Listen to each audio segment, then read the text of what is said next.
श्री शिवाय नमस्तुभ्यम। हर हर महादेव। 19 फरवरी को बृहस्पति धाम सीहोर मध्य प्रदेश में गुरुजी पंडित प्रदीप मिश्रा जी के द्वारा वाची जा रही महाशिवरात्रि शिव महाप्राण कथा के चौथे दिन की कथा आज पूर्ण हो चुकी है। आज चौथे दिन की कथा बहुत ही आनंद प्रदान करने वाली थी और आज की कथा में गुरुजी ने शमी पत्र के 2 बिल्कुल नए उपाय बताए हैं जो जीवन में पैसों की तंगी को दूर करने के लिए और घर में दरिद्रता को दूर करने के लिए करना है। साथ ही रोग मुक्ति के लिए आप शमी पत्र का विशेष उपाय कर सकते हैं। और कल है 20 फरवरी और दिन है सोमवती अमावस्या का।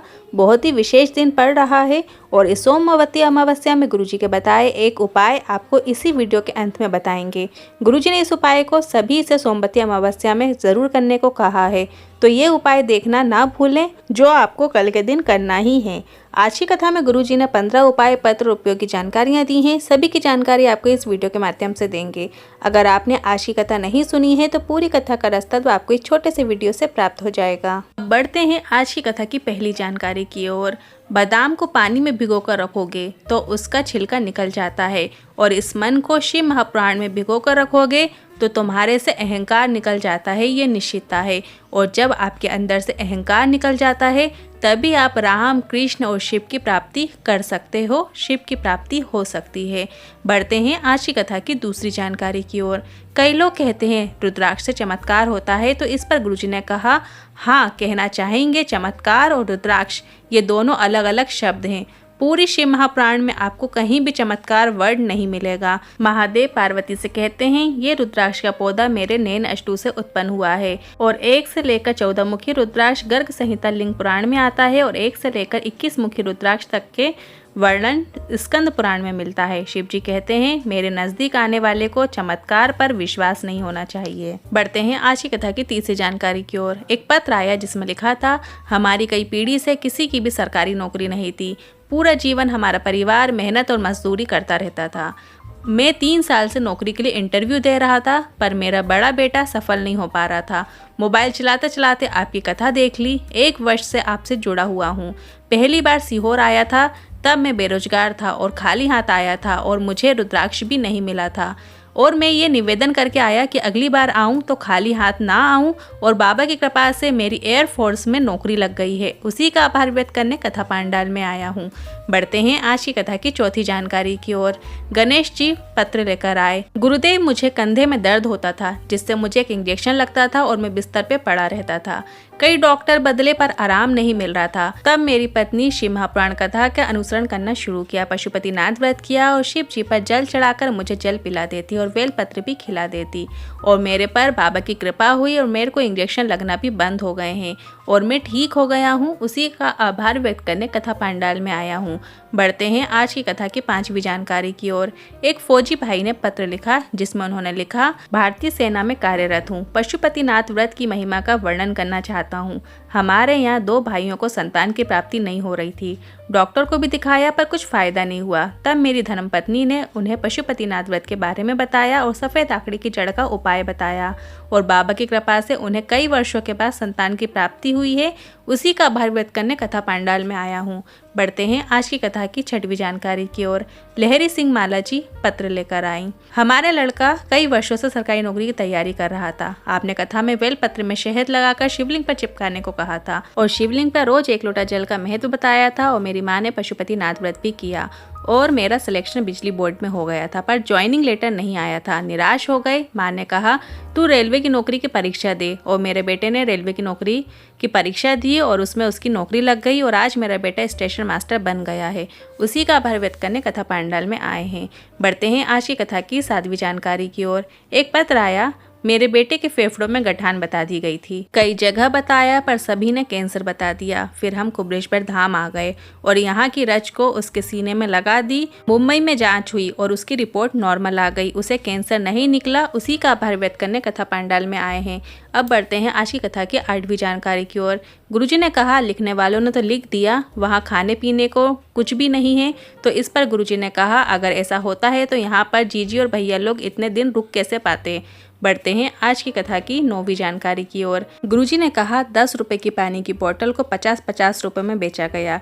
इतनी हृदय को घात लगा है कि बता नहीं सकता। बस कथा बाँच रहा हूँ, इससे बड़ा कुछ नहीं हो सकता। जहाँ का मैं गुणगान करता था कि यहाँ बुलाकर आपको आनंद की प्राप्ति होगी, यहाँ कुबेश्वर धाम से रेलवे स्टेशन ले जाने के लिए भी 300 रुपए लिए गए, उसकी भी मुझे हृदय में घात है। इसके बाद गुरुजी ने कहा बुरहानपुर में, मालेगांव में, परभणी में लोगों ने अपने भंडारे खोल दिए थे। मालूम नहीं था यहाँ सीहोर में अगर कोई खेत में भी फ्रेश होने जाएगा तो उससे भी 20-20 रुपए लिए जाएंगे। ये हमने जीवन में कभी नहीं सोचा था। और कुबेर भंडारी की मिट्टी, कुबेश्वर धाम की मिट्टी महाराज का फोटो चिपका कर 700 रुपए में बेच रहे हो, ये भी नहीं सोचा था। मेरा दिल खचोट गया है। बढ़ते हैं आज की कथा की 10वीं जानकारी की ओर। इसके बाद गुरुजी ने कहा विश्वास से कहता हूँ, जो नज़ारा अभी देखा है, अगली बार जब रुद्राक्ष महोत्सव होगा, रुद्राक्ष का वितरण भले ही ना हो, पर आरओ के पानी की व्यवस्था, रुकने की व्यवस्था यही होगी। और इतनी अच्छी व्यवस्था होगी, क्या होटल क्या धर्मशाला में व्यवस्था होगी, और आपको बाहर कहीं रुकने की ज़रूरत नहीं। मेरा कुबेर भंडारी यही सब व्यवस्था कर देगा। और सब निःशुल्क है, 1 रुपये भी नहीं देना होगा, क्योंकि रूम 1000 का था और लेने गए तो 5000 कर दिया। ये कहाँ की रीत है। और ये मत सोचना वो अपने पिता के घर में आए हैं, महादेव को भी उनके दुख में तकलीफ जरूर हुई होगी, इस बात का ध्यान रखना। बढ़ते हैं आज की कथा की 11वीं जानकारी की ओर। इसके बाद गुरुजी ने कहा मैं मेरे बाबा में लगा रहा और मुझे परखने में देरी हो गई। इन जनमानस को नहीं परख पाया और मैं इन्हें नहीं जान पाया, और इन सब के लिए मैं आपसे माफ़ी मांगना चाहता हूँ।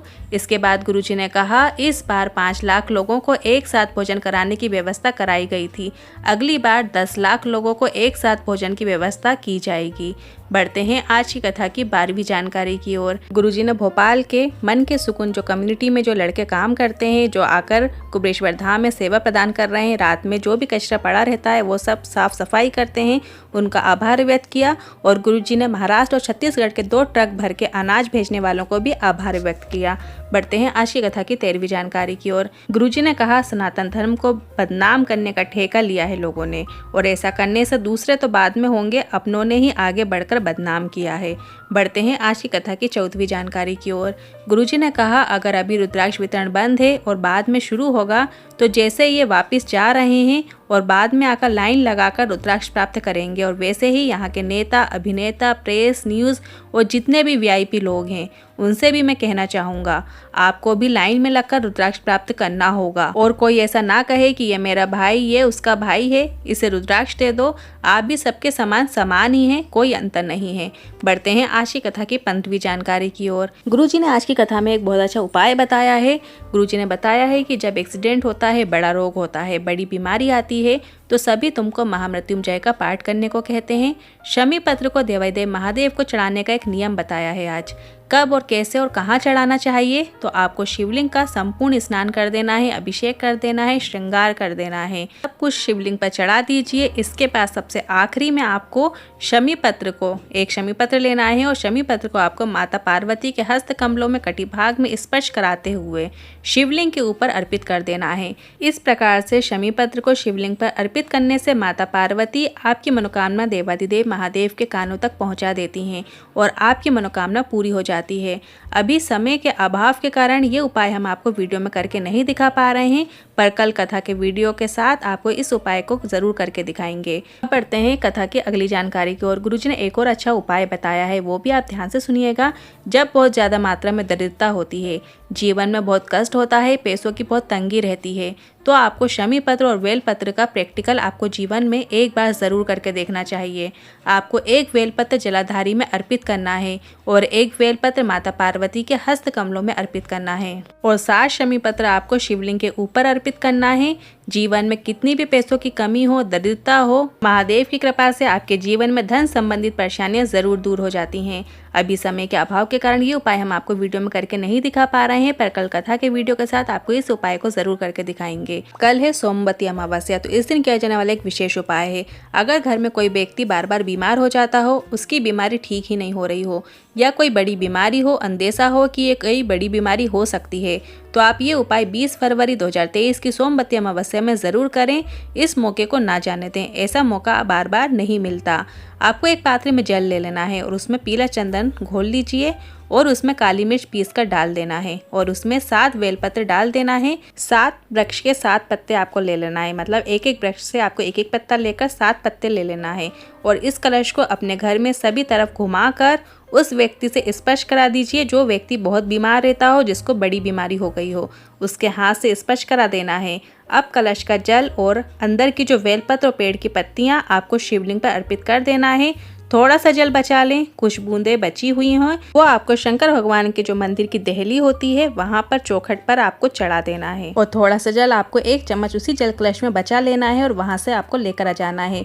जो व्यक्ति बहुत बीमार है उसके ऊपर 3 बार उस जल के छींटे मार दीजिए और शाम को शिव मंदिर की देहली पर दिया अवश्य लगाएं। ये रोग मुक्ति का विशेष उपाय है। उपायों को लेकर मन में कोई सवाल है, क्वेश्चन है तो आप कमेंट बॉक्स के जरिए पूछ सकते हैं। वीडियो थोड़ी भी उपयोगी लगी हो तो वीडियो को लाइक करके कमेंट बॉक्स में हर हर महादेव जरूर टाइप कीजिएगा। श्री शिवाय नमस्तुभ्यम।